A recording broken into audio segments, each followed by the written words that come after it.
Sociedade Pós-Capitalista, uma obra de Peter Drucker. Para entendermos um pouco mais das transformações históricas, devemos voltar no tempo. Século XIII, quando a Europa passa por uma grande reorganização. A sociedade agora se centraliza nas novas cidades, as guildas. Com ela, o renascimento do comércio em longas distâncias ganha espaço, assim como a arquitetura gótica e as universidades urbanas, que substituíram os mosteiros. O final do século XV e início do XVI foi marcado pelo apogeu do Renascimento. Com ela, a invenção da imprensa de Gutenberg, em 1455, que intensificou a propagação de livros, e a Reforma Protestante de Lutero, em 1517, que rompeu com o cristianismo, promovendo uma grande transformação do pensamento religioso na Europa. A transformação seguinte começou no século XVIII, marcado pelo aperfeiçoamento do motor a vapor de James Watt, pela Revolução Industrial e pela publicação do livro A Riqueza das Nações, de Adam Smith. Surgem também nesse período as ideologias do modelo econômico moderno, o capitalismo e o comunismo. No século XIX, a Revolução de 1830 marcou o fracasso na tentativa de restaurar o absolutismo. Já em 1861, a Guerra Civil Americana, que foi compreendida e analisada 60 anos depois. Dois acontecimentos históricos que marcaram o século. Chegamos então à atualidade, século XXI, onde o capitalismo já homogêneo consolidou as redes de comunicação através da internet e globalizou todas as nações do planeta. Todas essas transformações foram caracterizadas por eventos históricos que emergiram dos rearranjos de valores, crenças, estruturas econômicas e sociais. Isso é fundamental para entender como a sociedade irá se estruturar nos tempos pós-capitalista. Com isso, concluímos que a sociedade é móvel e se encontra em constante movimento. A cada 2 ou 3 séculos, ocorre na história ocidental uma grande transformação. Em algumas décadas, toda a sociedade se reorganiza em novos valores, novos modelos políticos e sociais. Após 50 anos, existe um novo mundo, o qual as pessoas que nele nascem são incapazes de imaginar como era o mundo em que seus avós viviam e no qual nasceram seus pais. Vivemos agora uma dessas transformações. Ela está criando a sociedade pós-capitalista. No entanto, ainda é um pouco arriscado prever como será o mundo pós-capitalista. Mas é praticamente certo que a nova sociedade não será socialista. Também é certo que o principal recurso dessa nova sociedade será o conhecimento. E que o livre comércio continuará sendo o integrador mais efetivo da sociedade. Não será uma sociedade anticapitalista, nem uma sociedade não capitalista.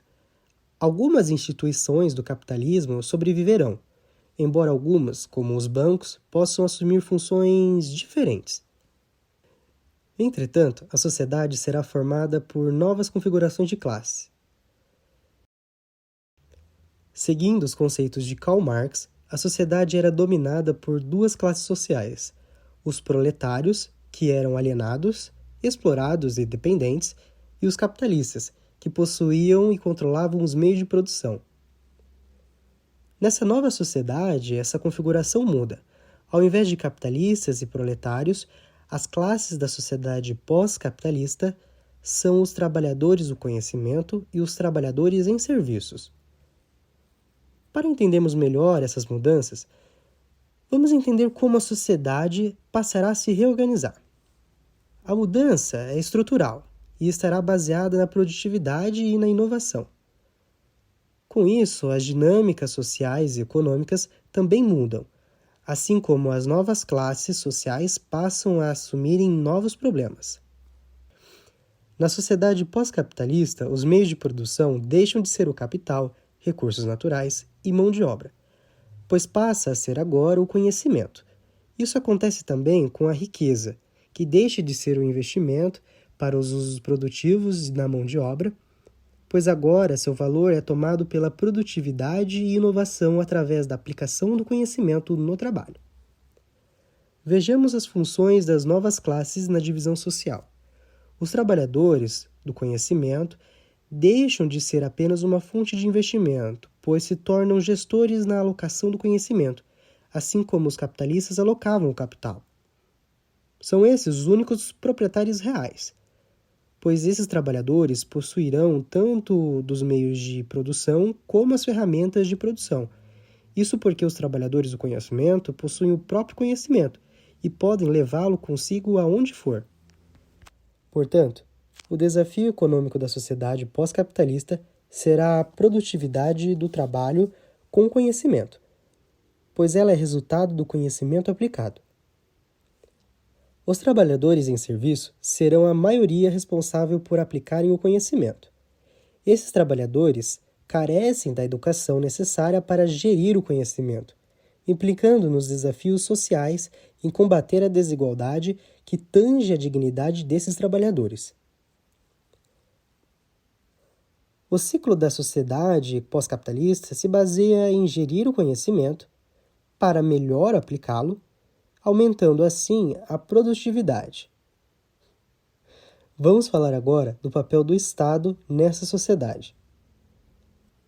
E, sobretudo, a queda da soberania dos Estados-nações.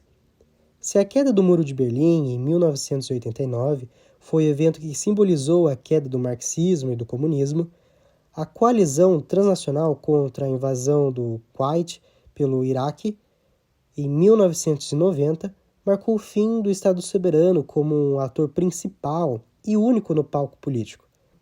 Isso simboliza a função de um novo Estado, que perde a posição de órgão único de poder e divide com outras instituições, por uma sociedade mais plural. Exemplos disso são o Mercosul e a União Europeia. Certezas e dúvidas sobre o novo sistema. Apesar da divisão do poder, o Estado não desaparecerá.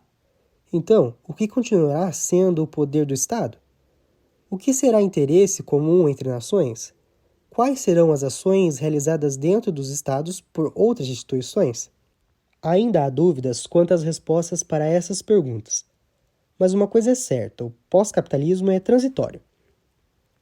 Como todos os modelos e as forças que estão liderando os movimentos são as nações desenvolvidas, quanto a isso, o pós-capitalismo e seus desdobramentos devem ser estudados nos países desenvolvidos.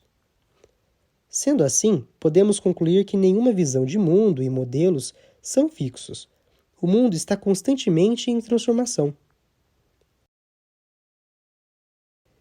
E você, o que achou desse vídeo? Deixe aqui seu comentário, para nós sabermos qual foi a sua opinião sobre os assuntos abordados. É isso, muito obrigado por assistir. Até mais!